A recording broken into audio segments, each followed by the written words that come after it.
J'ai suivi le cas de Kimberley à Marseille pour essayer de comprendre. Donc j'ai essayé de retrouver son père, mais son père, 15 jours avant que je le voie, s'est suicidé de chagrin parce que sa fille s'était jetée d'un pont de 15 mètres. Donc j'ai travaillé avec son avocat qui me dit l'ASE a complètement, mais complètement foiré le dossier de la petite Kimberley.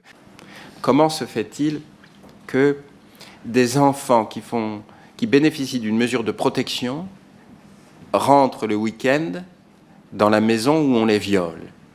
Et dans certaines familles d'accueil, il y avait 2 agresseurs sexuels, dont un pendant que les gamines étaient hébergées par un certain Bruno Cloud, je peux citer son nom parce qu'il a pris 20 ans de prison, il violait sa fille pendant que les 2 gamines étaient hébergées dans son jardin, dans une caravane, sans eau et sans électricité, du côté de Châteauroux. Pour brûler la langue d'une petite fille avec un mégot de cigarette, qu'on ne me dise pas qu'il n'y a pas de conscience du mal qu'on fait.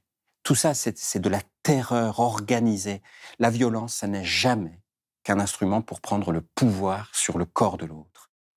Bonjour à tous. Vous connaissez le combat que je mène avec nos équipes contre le logement indigne, ce fléau qui porte atteinte à la dignité de nos parents et de nos enfants depuis le plus jeune âge, parfois dès les premiers jours de notre existence. Nos enfants sont l'avenir de notre nation, l'avenir de notre société. Leur protection ne doit souffrir d'aucune carence. Elle est non négociable et doit être au cœur de la préoccupation citoyenne et politique. Le logement indigne n'est malheureusement pas la seule cause des violences infligées à nos enfants. En effet, il existe dans des familles des problèmes qui mettent en péril ou en danger certains enfants. Il peut s'agir d'insuffisance en matière de protection, de carences éducatives, mais parfois il s'agit de faits beaucoup plus graves, comme de la maltraitance, des violences sexuelles ou de la prostitution forcée. C'est pourquoi l'État, garant du respect des droits sacrés de ses administrés, a mis en place un système permettant de repérer les situations préoccupantes afin d'y apporter une solution de protection efficace tout en accompagnant les familles qui éprouvent des difficultés à protéger et éduquer leurs enfants. Des mesures peuvent alors être prises pour aider ces familles tout en maintenant les enfants au sein du foyer familial si l'intégrité des enfants n'est pas menacée directement.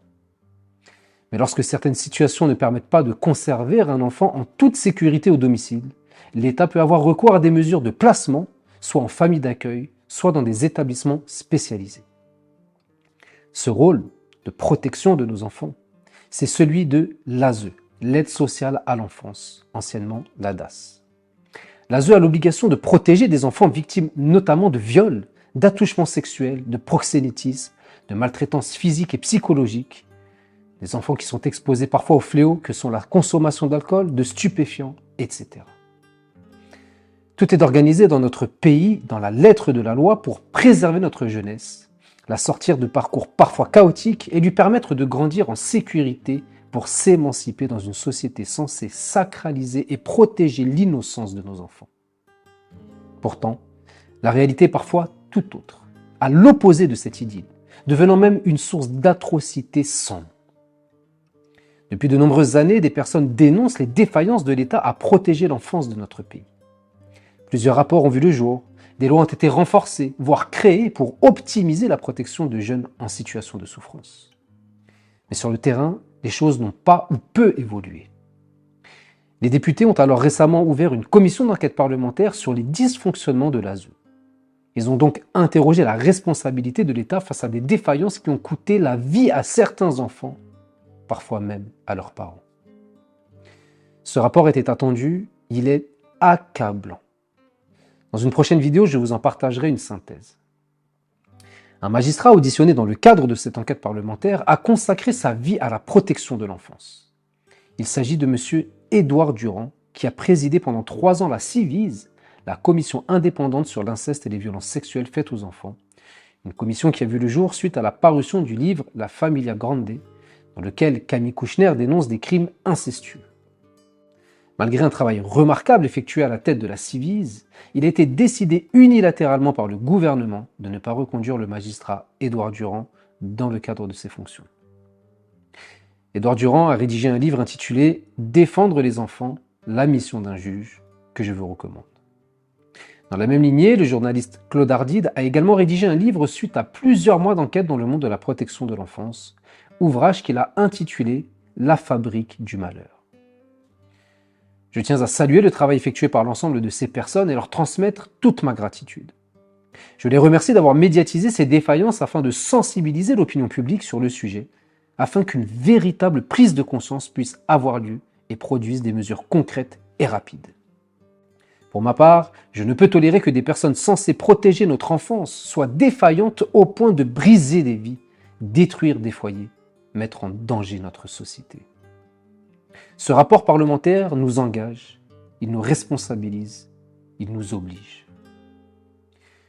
L'aide sociale à l'enfance est censée représenter le dernier rempart face à la misère qui profite de la moindre faiblesse ou tentation pour détruire ce que nous avons de bon. Que la famille de sang d'un enfant soit défaillante est triste, mais parfois compréhensible avec des parcours de vie parfois chaotiques.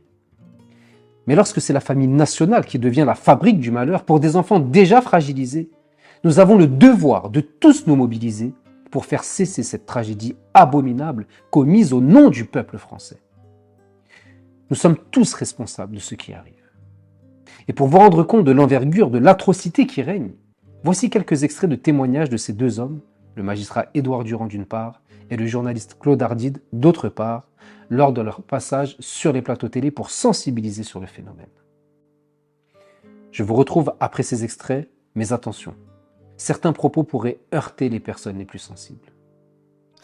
Donc j'ai suivi le cas de Ligny à Aubière, c'est un petit village à côté de Clermont-Ferrand qui s'est suicidé dans sa salle de bain en se pendant, voilà, dans la douche. J'ai suivi dans les locaux de l'aide sociale à l'enfance. Hein. Dans un hébergement social. Mais quand vous entendez une personne adulte qui vous dit « j'ai subi, je pense que c'est au moins 1000 viols dans mon enfance ». Vous vous dites, il s'agit d'une très grande criminalité qu'on banalise. Ouais. J'ai suivi le cas de Kimberley à Marseille pour essayer de comprendre. Donc j'ai essayé de retrouver son père, mais son père, 15 jours avant que je le voie, s'est suicidé de chagrin parce que sa fille s'était jetée d'un pont de 15 mètres. Donc j'ai travaillé avec son avocat qui me dit l'ASE a complètement foiré le dossier de la petite Kimberley. 160 000 enfants sont victimes de violences sexuelles chaque année. Il faut aller les chercher pour les mettre en sécurité. Plus de 70% des plaintes classées sans suite. Et donc à 5 mois, elle découvre qu'elle est enceinte alors qu'elle est vierge. Et là, l'enquête va révéler qu'en fait, c'est son oncle, donc à 22-23 ans, qui s'est couché à côté d'elle le matin, alors je ne sais pas si on peut dire le terme, mais qui a fait en sorte, sans jamais faire l'amour avec elle, sans la violer, la semence, le spermatozoïde. Il se frottait contre elle. Il se frottait contre elle, etc. Donc elle est enceinte de elle, donc ça fait un scandale. Là où l'affaire est extrêmement grave, si vous voulez, c'est qu'il a fallu que cette jeune fille de 15 ans accouche de façon naturelle pour récupérer le nourrisson, donc le bébé qui était mort, que Mano le prenne dans ses mains, après évidemment l'accouchement, et pour que ça devienne une pièce à conviction. Et là où c'est stupéfiant, et c'est pour ça que le quotidien de ces hommes et de ces femmes est terrible, il a fallu le placer sous scellé, comme si c'était un scellé classique, et ensuite l'amener à l'Institut médico-légal pour le faire autopsier de façon à prélever l'ADN et confondre avec l'ADN du bébé, confondre le violeur. Cet écart entre le nombre d'enfants violés, agressés sexuellement, et le nombre d'enfants à qui la société rend justice est tel qu'il est possible de dire que la société, le système, préfère la position du spectateur. Je ne veux pas être un spectateur. Et dans certaines familles d'accueil, il y avait 2 agresseurs sexuels, dont un, pendant que les gamines était hébergé par un certain Bruno Cloud, je peux citer son nom parce qu'il a pris 20 ans de prison, il violait sa fille pendant que les 2 gamines étaient hébergées dans son jardin, dans une caravane, sans eau et sans électricité, du côté de Châteauroux. Comment se fait-il que des enfants qui bénéficient d'une mesure de protection rentrent le week-end dans la maison où on les viole? Vous avez, dans le Var, il y a 2 mois, il y avait une famille qui n'arrivait plus à faire face à ces gamins. Les 2 gamins ont été placés dans les familles d'accueil. 3 mois après, 2 des enfants ont été violés par des mineurs à l'intérieur des familles d'accueil qui sont placés sous la responsabilité de l'aide sociale à l'enfance. Pour brûler la langue d'une petite fille avec un mégot de cigarette, qu'on ne me dise pas qu'il n'y a pas de conscience du mal qu'on fait. Tout ça, c'est de la terreur organisée. La violence, ça n'est jamais qu'un instrument pour prendre le pouvoir sur le corps de l'autre.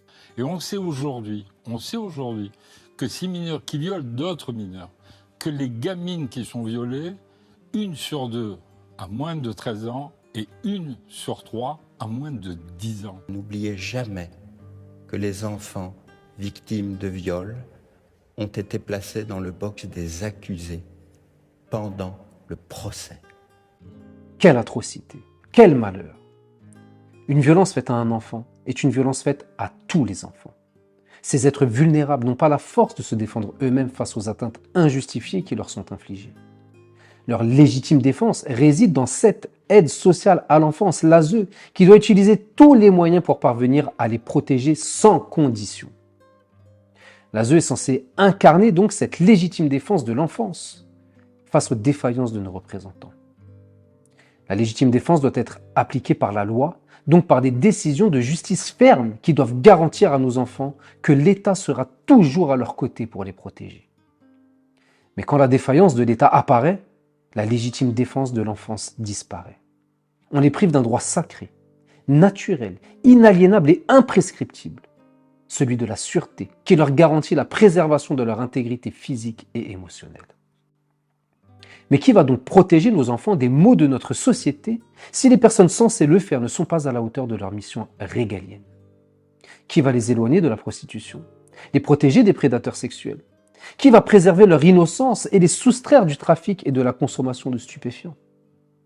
Parmi ces enfants, combien de destins d'avocats, de médecins, d'architectes ont été brisés? Combien de vies ont-elles été volées? En période de Covid, le président de la République avait décrété le « quoi qu'il en coûte » sanitaire afin de préserver au mieux, selon ses dires, les citoyens français d'une catastrophe sanitaire. J'exige aujourd'hui de l'État qu'il décrète le « quoi qu'il en coûte » judiciaire pour la protection de notre enfance en souffrance.